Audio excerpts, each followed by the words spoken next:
Hey, welcome back to BIBSTER'S Repair Shop. Week 3 of What's the Deal With. Tonight, what's the deal with PTOs? I'm glad you asked. So tonight's video, we're going to go through the history of PTOs, power takeoff units. Power takeoff, I guess I don't know why I said you at the end. Anyway, history of them, how they work, and antique tractors, the different things you're going to find out on them, and a lot of fun. So I'd say stay tuned, but I'm pretty sure I'm just going to roll right into it because I don't have an intro. Let me know in the comments. Do I have an intro? I don't really know if I should or not. Sorry, I hit seat metal. All right, so power takeoffs, PTOs. First PTOs came out on, I think it was early, and it was in something like the teens. I want to say like 1916, somewhere in there. But it was the International 816 tractor was the first one to run a power takeoff unit. They say, according to the history, the guy that was running International at the time, he saw a homemade setup over in France, liked it, something basically used that design. The power takeoff basically runs, it's the whatever implement has power. Or before then, it was all belt pulley stuff, and that's why you still see belt pulley stuff up until the tractors, up until the 50s is where you'll start seeing belt pulleys start going away. Like my Super 88 had a spot for a belt pulley, but wasn't on there. My Farmall still had both Farmalls right now, the one that's outside and this one. Well, it's off, but they would have had spots where you could have had a belt pulley. And that was originally because you'd run an implement, it would be stationary. You would park the tractor, run a big long belt to that piece of equipment, run that, be done and go. You wanted to be able to pull something and run it, you needed a power takeoff. So the early systems, they were called non-live. That's like what you'll see in the Farmall, in an M. And what that means is that your PTO, you can turn it on and off independently. Let me word this right. You use the clutch, put the clutch in, activate it, pull it up, let the clutch out. It's running. It can run in neutral, it can run in gear, but it can't run with the clutch in. So what that means is, if you're going along, you hit something. It basically uses the PTO uses the same clutch as what the engine runs. We'll get into that later. Why you need to think of that. There's only one clutch on a non-live system. So if you're going along the field working, let's say run a brush hog, run a mower with it. You hit some tough grass, it starts to bog down. If you put the clutch in to slow the tractor down, you're also going to stop your mower. So you have to put the clutch in, put it neutral, the clutch out, and go. This worked up to a degree. As you can see, it'll be kind of a pain in the butt. Same way, the hydraulics are actually the same. In the end, we'll get into that in a later video. So in 1944, I think it was, the Cockshot 30 was the first to have a live, what they called live or independent PTO. And we'll talk a little bit about that. And there's some talk on that side because rumor has it that Oliver was actually designing the live power takeoff or independent power takeoff. It's kind of one and the same to a degree, where it was independent of the motor because running, it didn't have to be coupled to the same clutch as the rest of the transmission.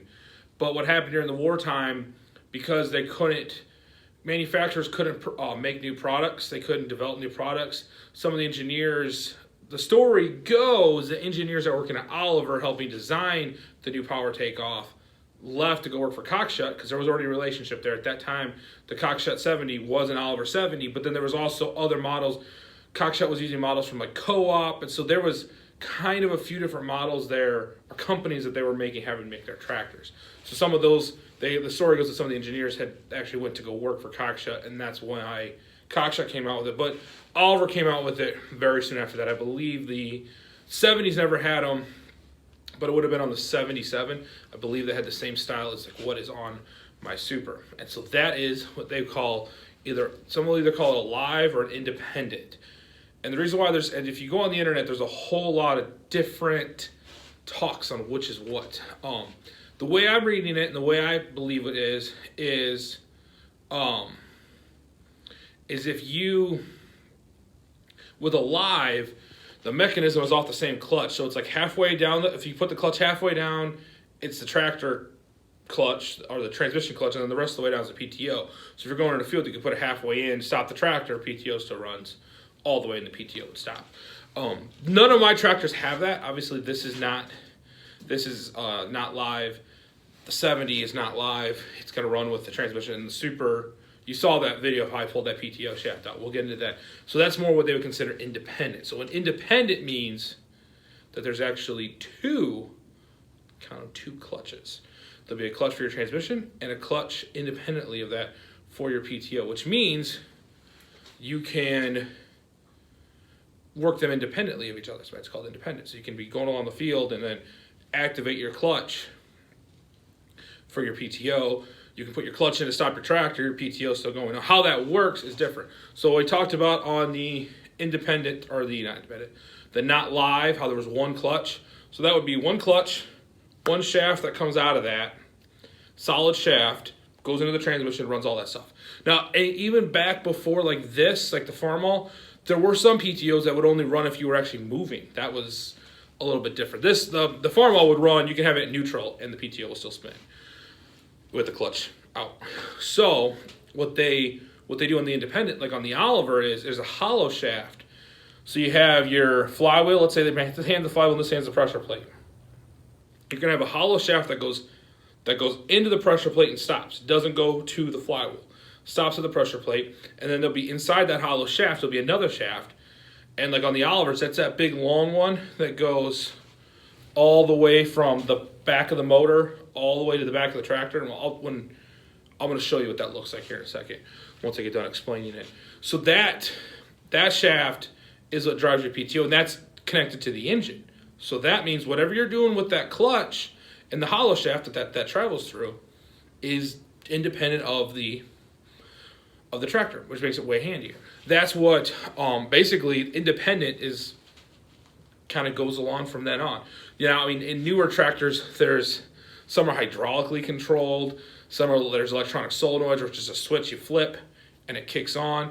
The older ones, it's nice when you have your clutch that you can actually, if it's on like a hand, you can kind of manually feel it. And so if you're running something that's going to put a little load on the tractor, you're not just jolting that tractor with all that load. And it's nice because, again, let's go back to that brush hog scenario. You're running that brush hog, it's starting to get loading up. And how you will know, and this is a good tip, because on that 550, and the 550 was the last project I did before I started BIBSTER'S Repair Shop. I mean, I was calling it BIBSTER'S Repair Shop, but I wasn't filming it. Stupid me. On the way the 550s are designed, if the transmission leaks like they always do, leaks right onto the plates, the friction plates, I guess, for that clutch, which kind of made it where it would have slipped all the time. But if how to know if your clutch for your PTO is slipping is if when you're getting through a heavy, we're going back to that brush hog scenario, when you're getting in some thick grass, if the motor lugs down when it hits thick grass, your clutch is working. If your mower slows down but your engine does not, then your PTO clutch is slipping. And that depends on, like, on a 550, you got to split it to get to it. And they're kind of pricey. On like something like the Oliver, you can have a PTO clutch out in 20 minutes. Pretty much. They're really fast to come out, and you can put them back in very easily. But it keeps that all separate from each other. So now now that we kind of have sort of an idea of how things sort of work for what's the deal, let's show you kind of on a couple tractors that still have it, how it actually looks. Also, we'll also get into on the older tractors that didn't have independent or live, which, and again, that term, when you go on the internet, some guys will say independent live is the same thing. They kind of are. I look at it like independent, there's going to be, the way I look at it is like this. Independent's always going to have two different things. Like, you're going to have something for your PTO and you're going to have something for your regular clutch. Live can be the same thing for both.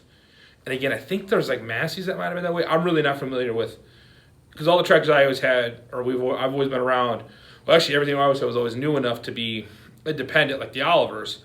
And then when I got this old thing, was the first one I was around that was a non-live.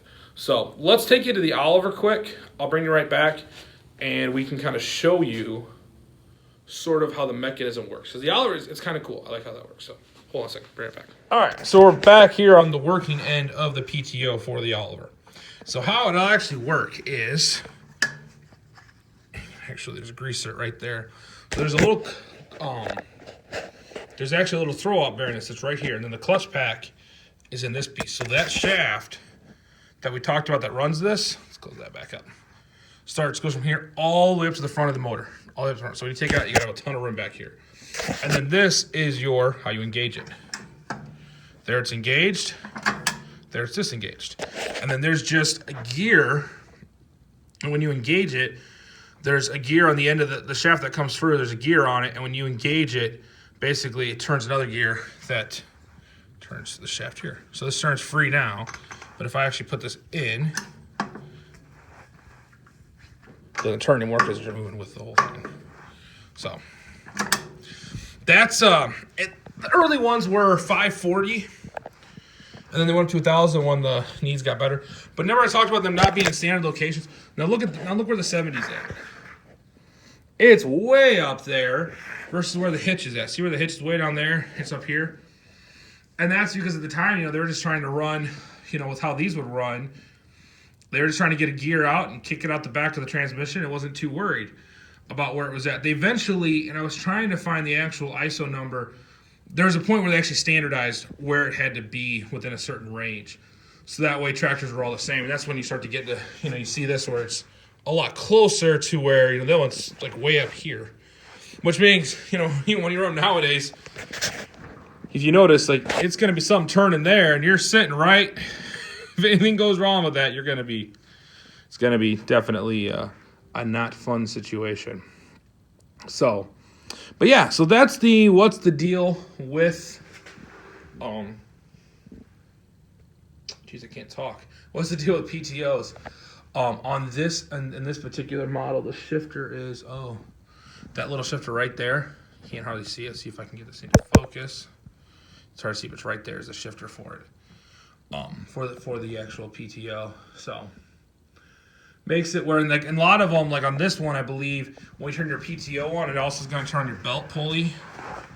The Farmall, which you can't tell because it's puller mode, it's all the belt pulley area is all missing, but it still has the PTO on it. But again, these would be what you would call a non-live. So that's why if you look at that. All right, so that's what's the deal with PTOs. I've been liking doing this series. This is week 3. We did, if you check out, there's a playlist over on the channel of all the what's the deal with videos. There's one on points. There's one on governors, and now there's one on PTOs. So we're kind of going through all the systems. Wait, there's also one on oil bath air cleaners, isn't there? I think that might have been the first one, actually. I just remember that there's a 4th. I'm kind of going through all the older systems on these old tractors because this is all basic automotive. I mean, you can take this all to older automotive cars, and it's the concepts that if you want to know about how mechanical things work, it's the very base minimum, but it'll kind of get you in the door, get you interested. You can check out people that are much smarter than me over on the internet. Thanks everyone for checking out the channel. Make sure to like and subscribe. You guys know what to do. Give me ideas for other what's the deal with. Try maybe throw a curveball at me, maybe do a little bit of research. If you guys, I'm gonna put a link in the description. I've given him a shout out before, but he just shouted me out last night. He just hit 1,000 subs. Russ Thomas, I think it's Russ Thomas Farms or Thomas Farms. It's the description. You'll be done. Check the description. Make sure to subscribe there. He's gonna be doing a giveaway for some Super Clean, which if you guys watched me film that video last night, I should have had that when I tried to wash that tractor because it's still filthy. It looks a lot better, but it's filthy. Check out Russ. Super nice guy. Puts up, I think it's pretty much daily content about working a farm down in Tennessee. So it's always fun to be down in that part of the world. It's actually where that 550 we got came out of, not where he's at, but Tennessee in general. Looping the whole state together. But check him out. Super good channel. Like I said, I'm sure if you're watching my channel, you've definitely been checking. You definitely saw his channel. But I just thought he gave me a good shout out last night. And again, hey, congratulations on hitting 1,000 subscribers. It's a big deal. It's definitely, YouTube is not, there's other social media apps out there right now that it's super easy. They just kind of will give you momentum and let you go. YouTube, you really got to fight at it when you're first starting out. So if you're watching this video and you haven't subscribed, please subscribe. It really does help. It'll help me out. It gets me motivated to keep doing some content. Speaking of content, we're going to try and get that Farmall in here hopefully later this week. Might sit out there till probably Friday night because Saturday we're going to try and go get a new pickup bed for my dad's truck. So I'll probably bring you guys along for that. Another nice fun little road trip, heading a couple hours away. So that might delay work on the tractors, but we still got time, and then we got to actually start getting ready for pulling season, which is going to be building brackets, getting everything really ready to go. Some of these tractors are kind of half running right now. Like it's the last time I had this thing out, I got to do some playing with the carb, but I'm excited. We're gonna be going pulling soon. It's getting warmer. I don't even have the heater on tonight. It's like 40 degrees out here. It's fine. So it should be a fun time. But yeah, like and subscribe. Check out Russ down in the description. There'll be a link down there. So make sure to check that out. But for Bibster and the repair shop, we'll see you all in the next one. Bye.